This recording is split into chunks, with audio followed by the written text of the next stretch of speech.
dropped call. Oh, I'm sorry about that. I'm like, wow, I'm talking and there's no Roger.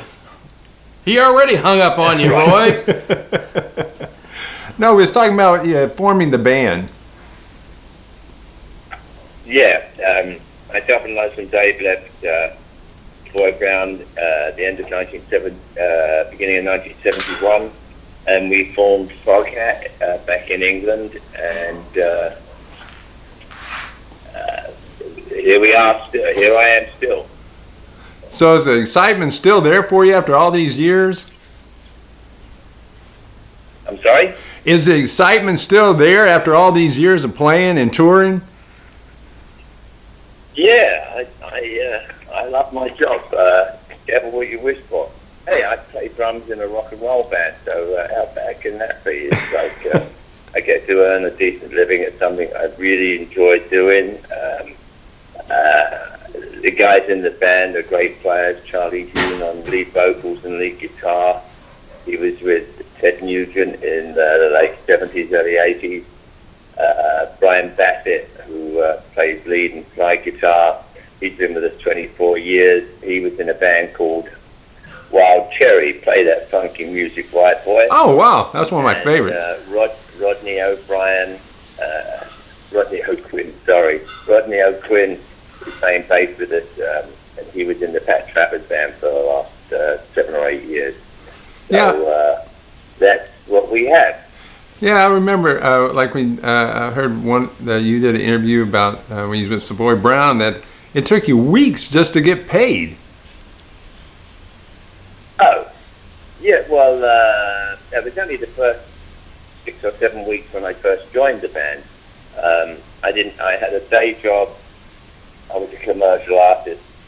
I was 20 years old, I think, and I went to see our manager, who was also our booking agent at the time, Savoy Brown. And the first 2 weeks, I did about 3 or 4 shows a week, and I went to see Harry, and I said, Harry, I haven't got paid yet.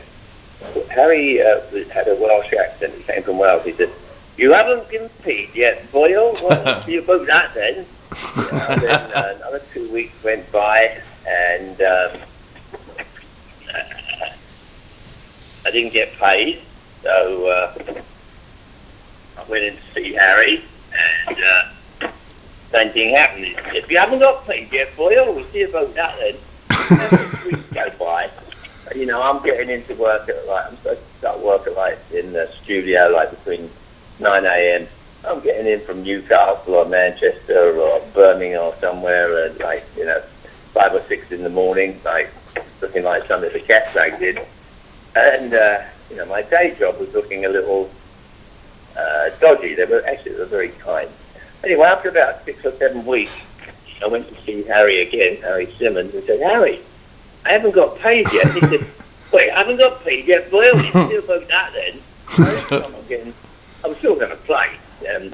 Musicians are like that. They play whether they get paid or not. Can't help ourselves. Like a drug.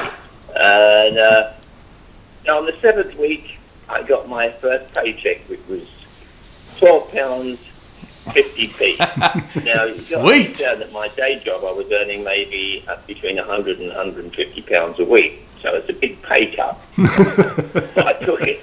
I didn't get paid for the first 6 or 7 weeks I was in the band, but after that, I continued to get £12.50. Man, you were rolling in the money back then. It actually went up to about $60 a week in 1970. So there you are. And you finally made it up to what you're probably making about $100 a week over the, even last week, weren't you? It hadn't gotten much better pay-wise, has it? Yeah, I don't worry about it. I got a couple of bucks in my pocket to buy a beer or a glass of wine. I'm okay. Now, Roger, you started out playing the drums, you're probably 12 or 13. Why the drums? Yes.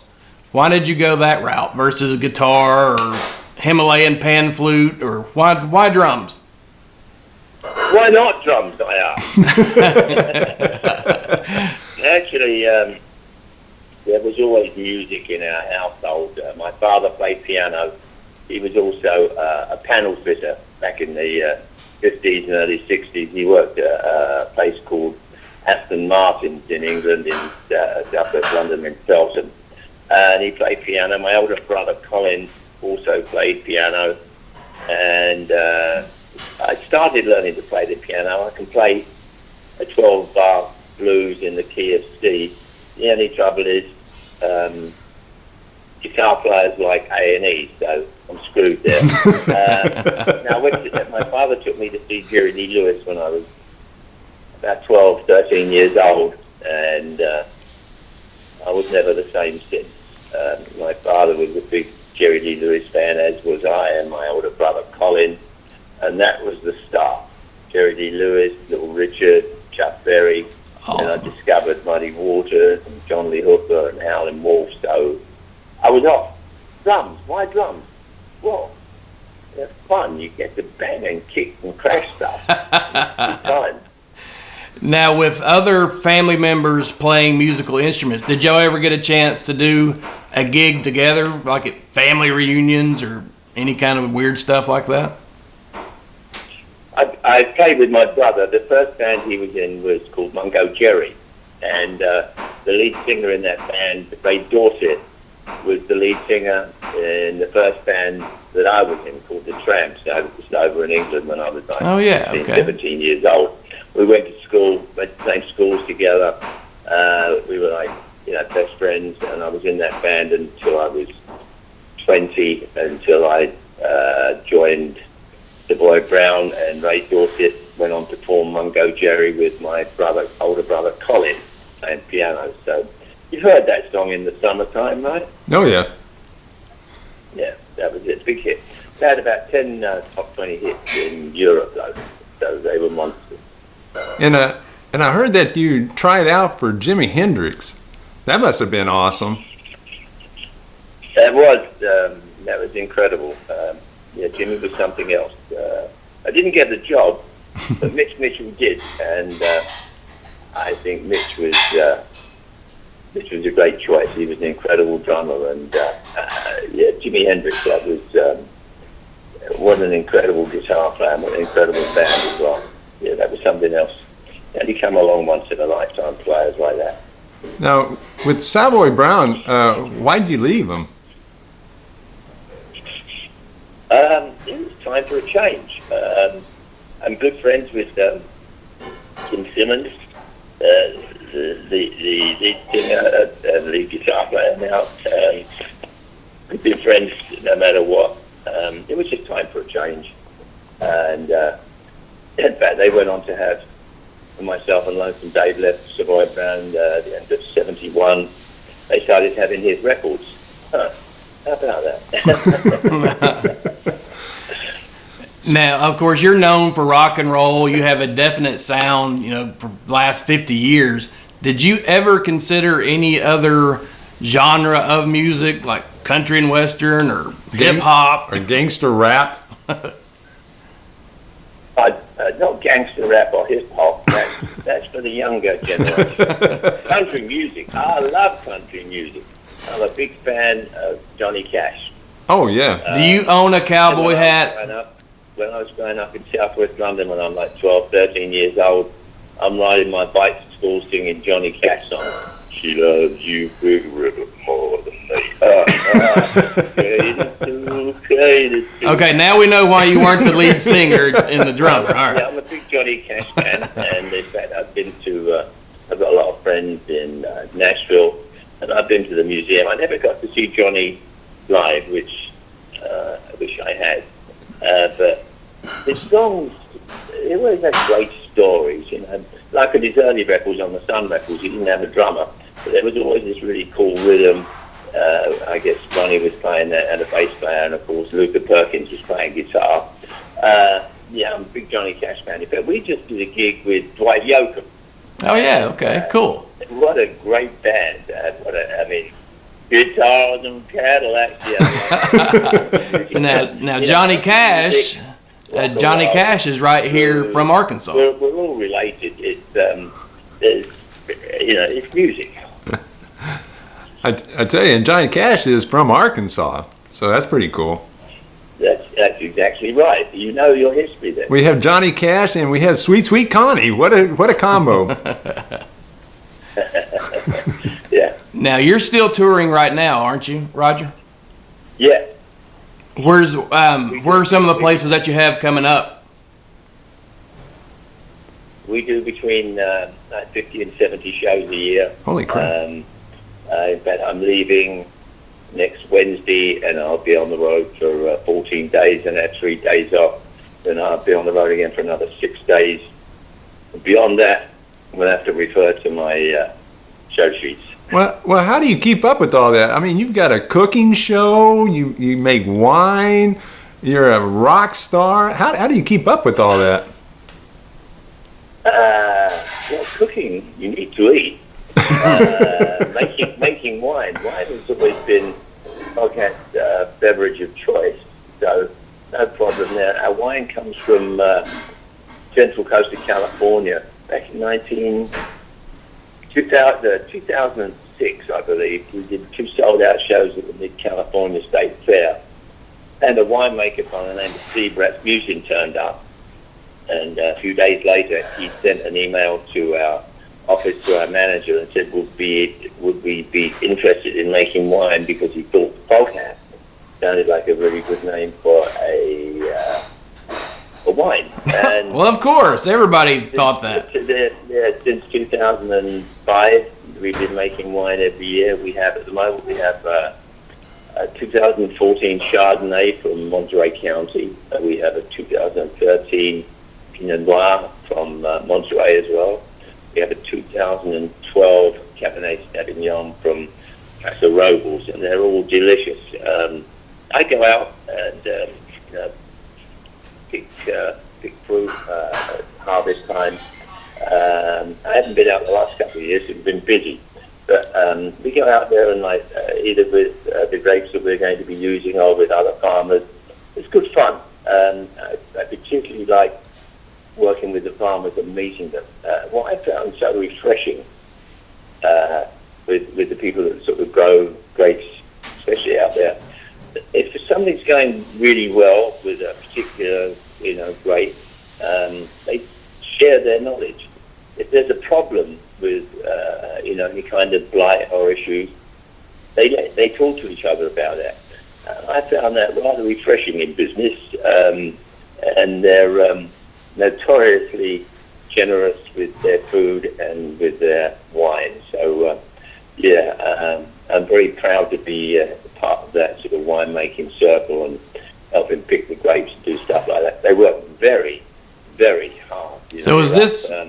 before the sun comes up and you start picking grapes. You have to stop really picking them once the sun gets too hot.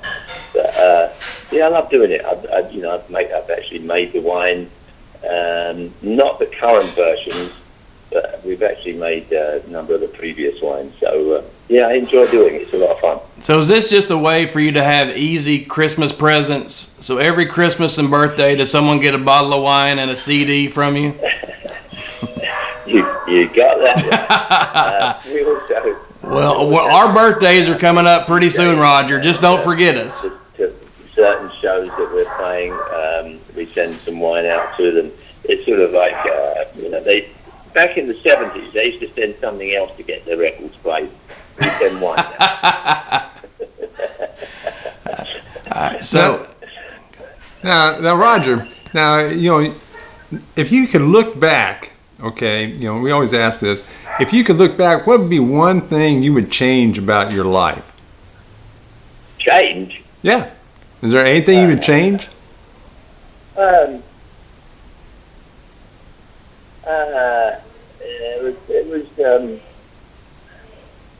Start playing drums at 5? There's a few things I would have changed had I known better, but I didn't know any better when I was younger.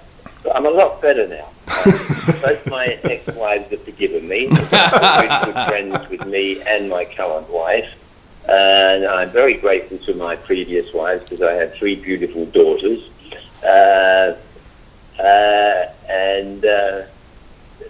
All is forgiven. So I was never home. So it's very difficult to keep a marriage together when you're not home. So that was a little sad. In fact, I was probably a much better boyfriend than a husband. Maybe I should have just had me as a boyfriend and left it at that. But, as I said, I had 3 beautiful daughters. So, in fact, 2 of them actually work in the company there. Middle daughter is in charge of our media. Youngest daughter does a whole bunch of other stuff around the office. So that's kind of nice for a change. Now, I wander downstairs about 10 or 11 o'clock, and there are my kids in the office working diligently with daddy's business. Now, do any of them have? Things get better. Do any of them have musical talent, or any grandkids have musical talent? No, they're all into music, but none of them play an instrument, and fortunately, none of them have gone out with drummers. So I'm very blessed with that. Now, with your music there, Roger, who owns the rights to your music? Stay away from the drummers; they're horrible. Hey, Roger, who owns the rights to your music now? We all do. Throughout Foghat's career, the whole band always arranged songs, though it was mostly Lonesome Dave who was credited with writing the songs. But the whole band, a lot of the songs came from jams, especially the early songs. But it was always a band thing with Foghat, as it is today. Everybody writes.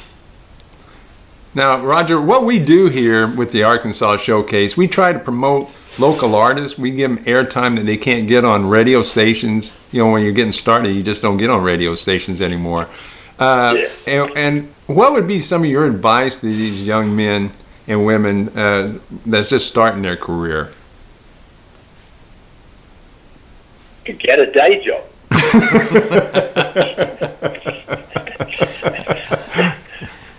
You get it. Well, drums are expensive. I left school when I was 15. I was really good at artwork. I was a commercial artist until I was 20, 21. I joined Savoy Brown when I was 20, and eventually had to give up my day job. But the thing is, with music, you play music and you write music because you have a passion. Musicians are notorious for sort of play. I have a good friend, Bobby Rondinelli, drummer. And a few years back, he sat in for me because I damaged my right shoulder and my back. And one of the things, we were talking one night, and I've known it for about 30 years. And he said, "Hey, Rog," he said, "isn't it cool, like now we get paid for doing stuff that we used to do for free?" And that's how musicians are. You want to play, and you want to be creative, you want to make music. And that sometimes just has to be enough. I think I was fortunate when I grew up in the music world. There was a lot more opportunities to actually do something back in the early 60s and 70s especially. So I'm grateful for that. But you do it because you want to play music and you love music. You want to write, you want to be creative. That's the reason. And have a day job. One has to put a sandwich on the table from time to time and something to drink. Now, Roger, did you personally have a preference? Did you enjoy the music writing and recording, or did you actually enjoy the touring and playing in front of 20,000 people? Which, if you could only pick one of those, which would you prefer? Or groupies? All those things. All those things. Love all those things. Both. Sometimes in the studio, you're working. You have to, you're trying to get it right, and there's always another way to approach a song. How you want to do it.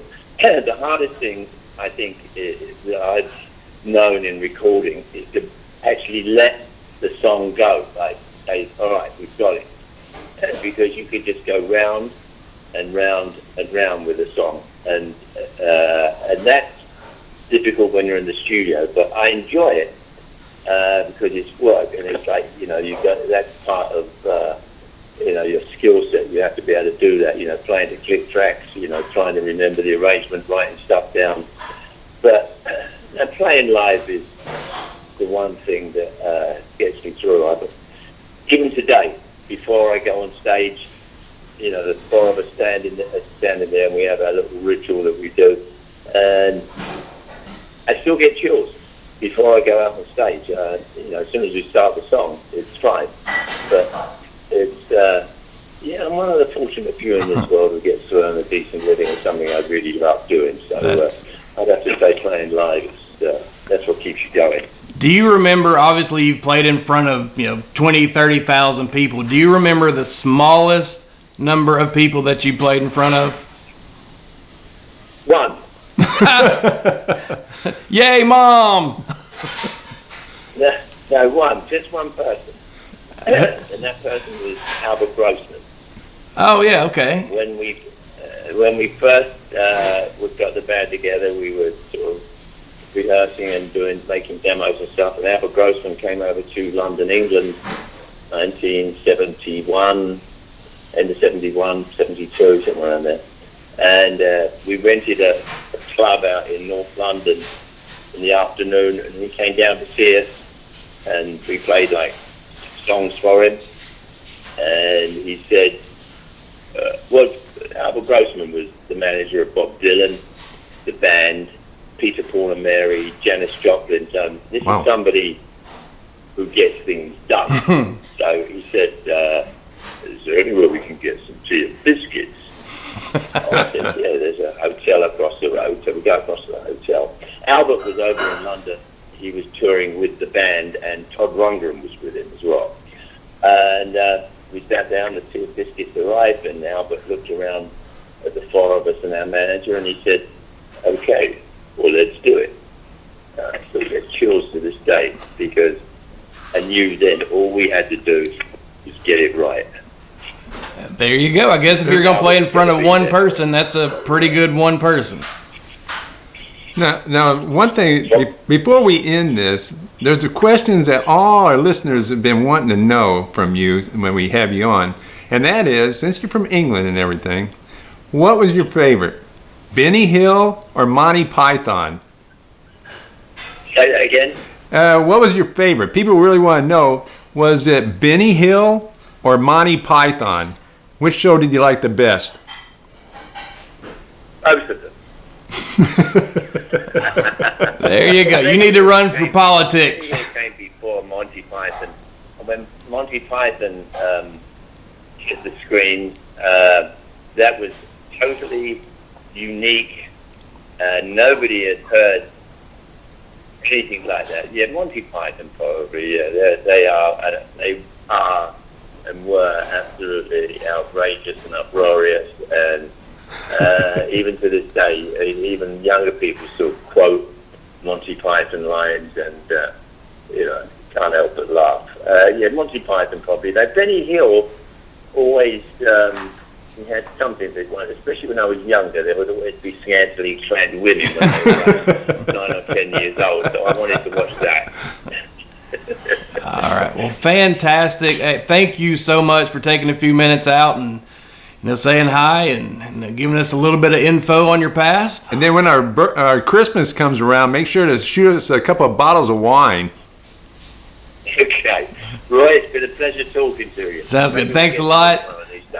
Okay, you take care now. Be safe. All right. Bye-bye. Well, good talking to you, man. Okay, bye.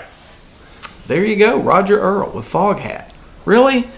Wine, cooking, rock and roll. Does it get any better than Monty that? Python. You gotta love the guy. Oh, man, that was great. I mean, that guy, he's been around. I mean, when he's talking about, this guy, he represented, Peter, Paul, and Mary and all that. Like, what the hell, man? Yeah, played for Jimi Hendrix. Nothing. Just an ordinary Thursday for him. Yeah, so, I mean, that was great. And this is just one of the interviews that we've done. And I think the next one is Head East. That's the next interview we're doing. So check them out if you have never heard of them. It's the 70s band, and it was real big there for a while. And so we're going through, and maybe Shaka Khan might be doing an interview with us. So that's kind of cool. Shaka Khan. But we're out of here.